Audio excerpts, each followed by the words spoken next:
Greece has started rounding up and arresting illegal migrants. These guys who arrived in Crete from Libya were hauled onto a bus straight to a detention centre. The country recently declared it would suspend all asylum applications from North African countries and set to work as soon as the law was signed. Hundreds of mainly men had arrived in one day, but the navy and buses were there ready to detain them. Greece's Immigration Minister Thanos Plevris had declared he would end what he called the invasion of Europe.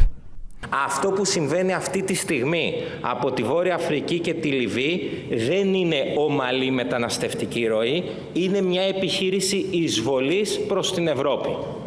Η συγκεκριμένη τροπολογία κάνει αναστολή υποβολής ασύλου, που σημαίνει ότι αυτός ο οποίος συλλαμβάνεται και κρατείται πλέον δεν μπαίνει στη διαδικασία της διεθνούς προστασίας, με την πρώτη ευκαιρία που καταφέρνουμε να βρούμε τον επιστρέφουμε.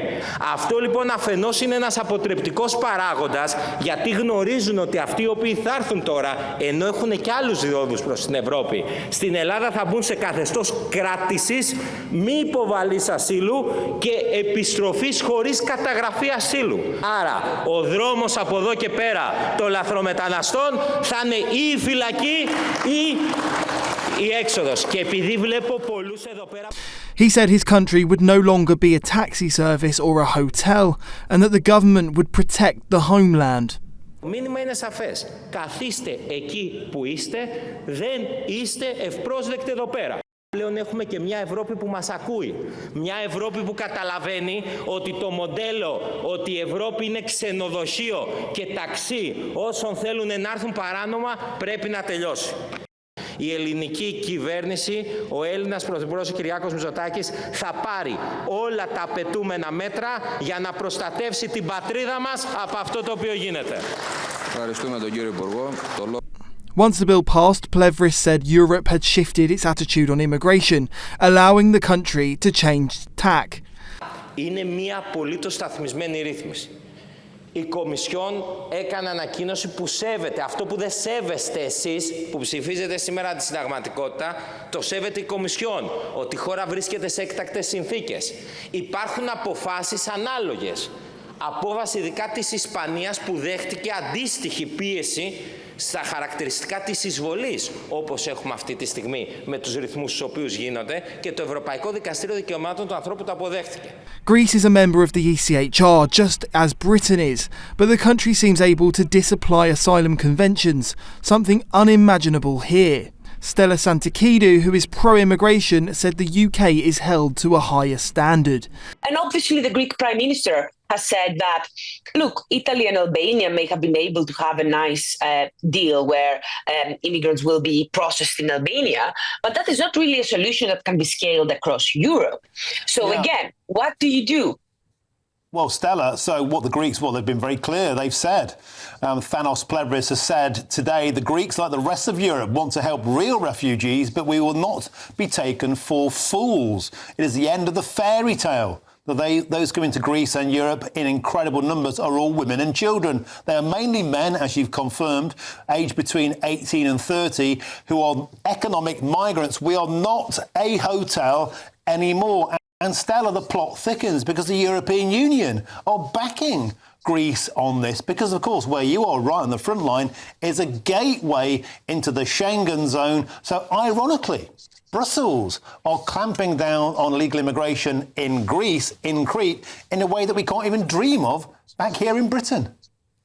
I don't agree that this is not happening in Britain. That the problem is that the Prime Minister can say all sorts of things. The thing is, there isn't one authority for refugees telling people, please guys, stop trying to come to Europe to look for a better future for yourselves, that they're going to listen to. That just doesn't exist. So it is just a situation where I think this is just horribly unfair to try to put the blame on just one authority or one country or the people themselves who really, you may say, yes, they're not legitimate refugees, they're not, there isn't the threat of imminent death, but a lot of them are coming from extremely difficult situations. A lot of them will be under the Convention of Refugees. They will be considered refugees. Your own immigration minister says the vast majority are from safe countries, such as Egypt, where they're trying to dodge military conscription. They're from Pakistan. They're from Bangladesh. Yeah. And the fact of the matter is that we are totally unable in Britain to deport people back to the countries. We are not allowed to put them in prison. And my point to you is Greece is, and they're in both the ECHR and the European Union. Yeah, well, let's see whether they will be able to actually pull off with what they said they're going to do, because the thing is, what are you going to do? Are you going to have all of these people in your prisons for the next 5 years? The Greek prison system is not in any better situation than the British one. I would like to see how deportations work. I do think we need to find a way to make deportations work. But again, deportations are expensive, right? And what the Greek prime minister said is there needs to be a way where we can have the kind of legal immigration we need, because Greece as well needs legal immigrants. There are certain jobs that Greece simply needs them. But at the same time, do something about the fact that you have a lot of people who are under the illusion, perhaps, that they're going to come here and they're going to have a better future. And for a lot of them, it is probably true that they could in the long term have a better future here, but it's simply not sustainable as it is. So let's see how this is going to work in practice, because of course the Greek government can speak tough, but the reason why the British government doesn't speak in the way the Greek government speaks is because the British government is being held to a much higher standard by its media class, by its voters, by everyone, whereas the Greek government just a bit used with making big statements and people forgetting about this or just not pulling it off. Former UK Border Force Chief Tony Smith told GB News Greece was at a tipping point, and the country has proven that where there's a will, there's a way. How come the Greeks can say this when they're in the EU and they're in the ECHR, and at home we simply throw open the red carpet? Yeah, it's a good question, Martin. And I think, we are seeing a wind of change, aren't we, in Europe, not just in Greece, but in a number of European countries which are swinging violently to the right. We've had 10,000 in Crete recently just arrived. They are saying Crete is completely overwhelmed, Martin, 4,000 in the last week. What the new minister is saying is he's going to detain them all and deport them all, which is actually what I've been saying we need to do. We need to detain everybody and deport everybody to stop this. So that's what he's saying he's going to do. What worries me a little bit is he's got the infrastructure to do it. I mean, if they can keep him on the island of Crete, that's fine. I think they'll probably end up bringing him on to mainland Greece, Martin. Have they got enough detention spaces and prison spaces there? If not, I'm worried about that, because then they're in the Schengen zone, they can wander all the way up to Calais. And we heard recently, didn't we, some evidence that about a third of those that are breaching the external EU border want to come to the UK. And this is the first time we've seen a big rise. If you look at the Frontex figures, it's across that central med route from Libya. They seem to have found a breakthrough there, the smugglers. They're on bigger boats, about 300 per boat. So I really wish him well. I hope he does manage to do this, but it does involve a lot of work, Martin. It does involve planning, building, pouring concrete, and having that legal framework that says we are going to detain you and we're going to deport you. And if you refuse to comply with that, then we're going to imprison you. Now, that is a really big policy and quite an expensive one, but one that I think they've decided now in Greece, at least, that this is something they're going to have to do. Otherwise, you're going to continue to see scenes like that, and potentially there's never going to be an end to it. All right, Tony, in simple terms, if the Greeks can do it, why can't we? Well, we've spoken before about this, Martin. Our legal framework is broken, ECHR, asylum, all the rest of it. Once people arrive in Dover, then we are pretty well powerless to do anything.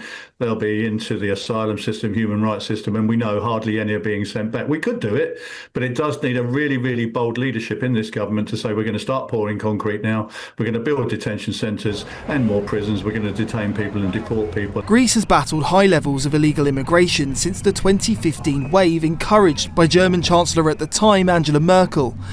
It became a key entry point for migrants on their way to Western Europe, but many were forced to stay in the country, placing a heavy burden on Greece while its economy lied in tatters following its sovereign debt crisis and subsequent bailouts. In the 10 years since the Great Migration began, Greece has seen more than 1.3 million illegal migrants enter, a heavy burden for a country of just 11 million people. There are 224,000 recognised refugees and asylum seekers currently in the country, but the real number could be much higher. A migrant seeking to travel onward from the country will not register there, as doing so will mean they'll be barred from claiming asylum in any other EU country. Tourism is a key Greek industry that kept the country afloat during the crisis, which itself has come under threat as reports of boats of men washing up on tourist-filled beaches became more and more common. Back in the UK, Keir Starmer is struggling to meet his promise to smash the gangs and stop boats full of illegal migrants,